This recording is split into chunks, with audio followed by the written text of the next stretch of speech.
এবার যদি কেউ পেঁয়াজ পছন্দ না করে এত, তাহলে তাকে অল্প করে পেঁয়াজ দেবেন। আমি একটু পেঁয়াজটা বেশি পছন্দ করি, তাই পরিমাণ মতন আমি দিলাম পেঁয়াজ।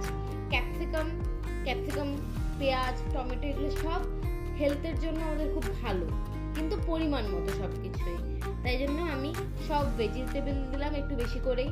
লঙ্কা আপনারা স্কিপ করতে পারেন যদি আপনারা স্পাইসি পছন্দ না করেন। তারপরে দিয়ে দিলাম নুন, এবং এরপরে দিয়ে দিচ্ছি আমি পেরি পেরি মশলা। আর এই পেরি পেরি মশলাটাই হলো একটা ম্যাজিক মশলা, যেটা দিলে খাবারের টেস্ট 3 গুণ বেড়ে যায়। এবার আমি চিকেন নাগেট যেটা ভেজেছি সেটা আমি চাকু দিয়ে ছোট ছোট পিস করে নিচ্ছি, যাতে সুবিধা হয় কাটতে।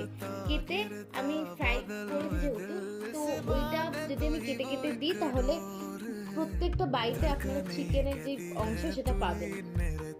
এর উপর দিয়ে দেবো আমরা হালকা লেবু। এই লেবুটা দেওয়াতে টেস্ট অসাধারণ লাগে, একবার এইভাবে দিয়ে দেখবেন। আর সাথে একটা সস দিয়েছি, ওটা ফ্লেভারের জন্য, ওটা না দিতেও পারেন আপনারা, অ্যাটমিক সস বলে একটা। সাথে দিয়ে দিচ্ছি ম্যাগি মশলা, যেটাতে আমার পার্সোনাল ফেভারিট ম্যাগি মশলা। সব কিছুতে আমি একটু ম্যাগি মশলা দিই, তাই এখানেও দিয়েছি, এবং সেটা ভালো লাগবে আপনাদের।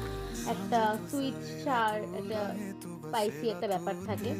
এবার রোলটাকে নর্মালি যেরকমভাবে আমরা মুড়িয়ে নেব, নিয়ে একটা সাদা কাগজ, যে কোনো কাগজ নেবেন না, সাদা কাগজ, এবং কাগজে যেন কোনো রকম লেখা না থাকে, তাহলে কিন্তু এই তেলগুলো সব ইঙ্ক যেটা থাকে কলমের সেটা সোক করে নেবে।